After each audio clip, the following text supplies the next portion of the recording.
Hi everyone, it's Sinan once again. Welcome to episode 5 of the Falklands Malvinas War. With winter approaching, a large fleet of cargo ships, ferries and converted cruise ships appeared close to the shore to start the land invasion.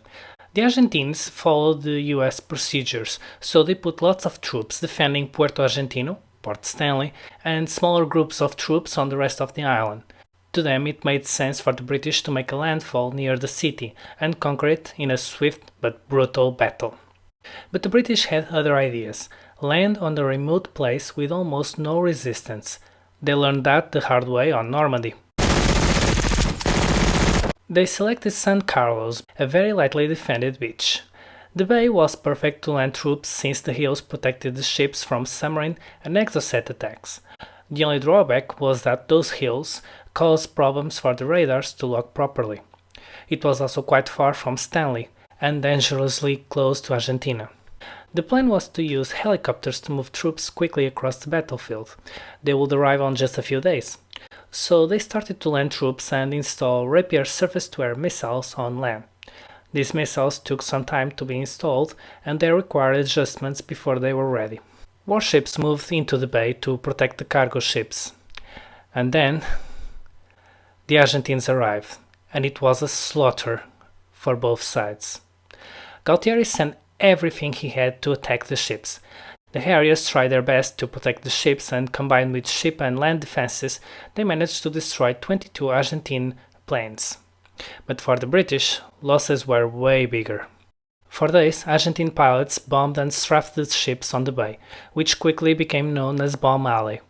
They couldn't choose the targets because of the intense aerial defense. They arrived, attacked the first ship that they saw, and left as fast as possible while the British were trying to unload troops. The frigate HMS Ardent was hit with bombs from Skyhawks on the day of the invasion, burning out of control during the night and sinking the next day. Then, a few days later, HMS Antelope was also hit by a bomb that failed to explode. The bomb disposal technicians tried their best to defuse the bomb, but unfortunately she blew up, sinking the ship. These two Amazon-class frigates were made with aluminium on their superstructure to reduce weight, but when a fire starts on an aluminium ship, it burns at extremely high temperatures, causing total destruction of the ship. On 25th of May, the Argentine aerial forces had their greatest day of the war. First, the Cargo Ship Atlantic Conveyor arrived with the crucial helicopters to transport the troops to Stanley. One of those Chinook helicopters took off to pick up freight from the HMS Glasgow, when suddenly, the much feared Super Étendard attack planes returned.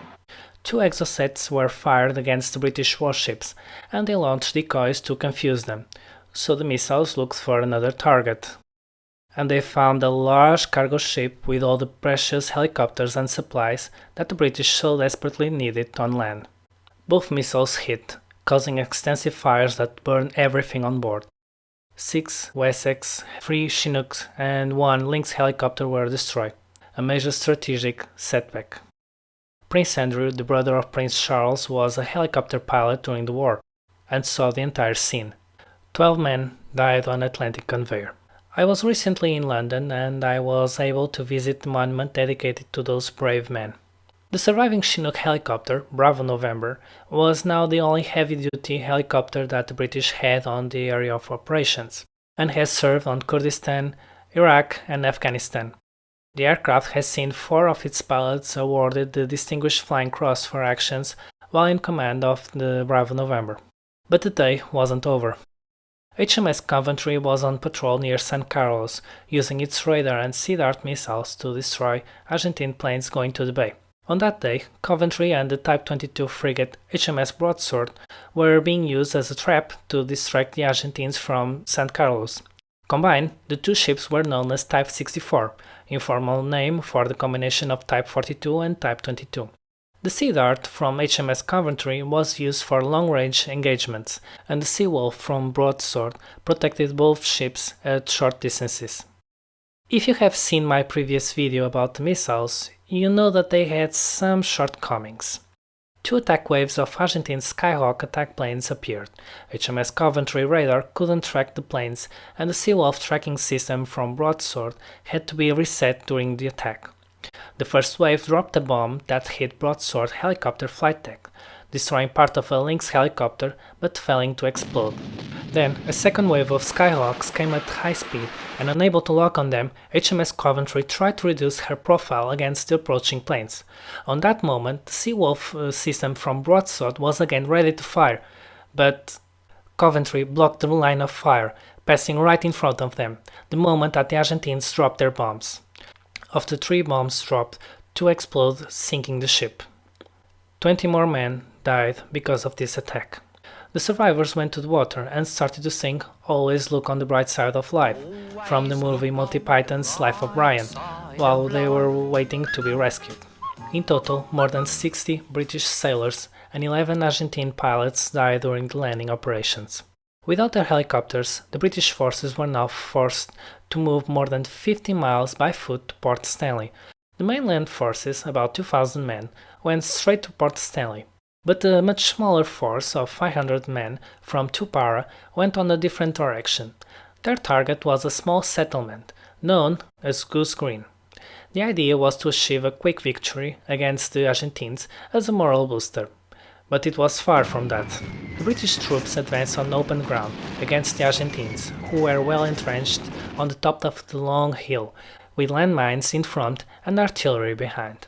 They also had the support of Pucará planes at Stanley, that used napalm against them.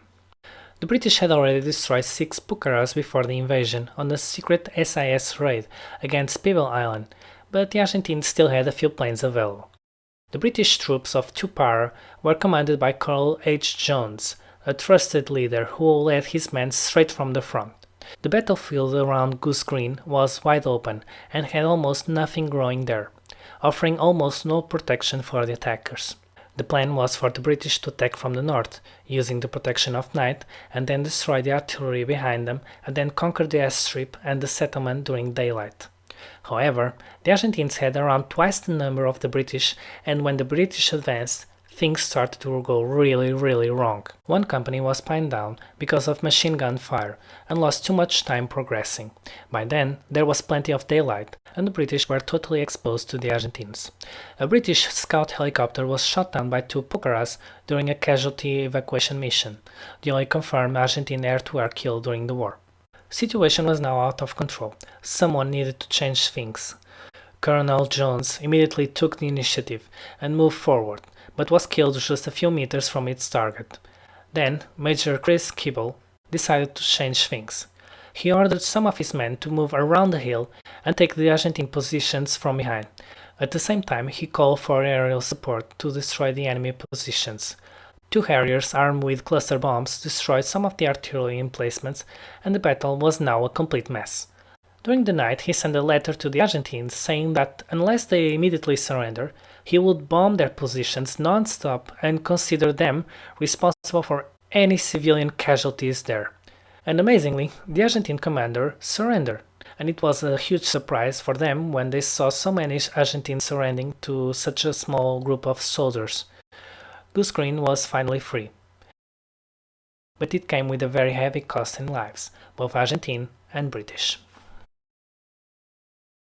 Again, thank you so much for watching this video. Don't forget to subscribe to my YouTube page for more videos and ring the bell to get notified each time that I upload a new video. For more info about my LEGO models, please visit my Flickr webpage. Thank you and see you next time.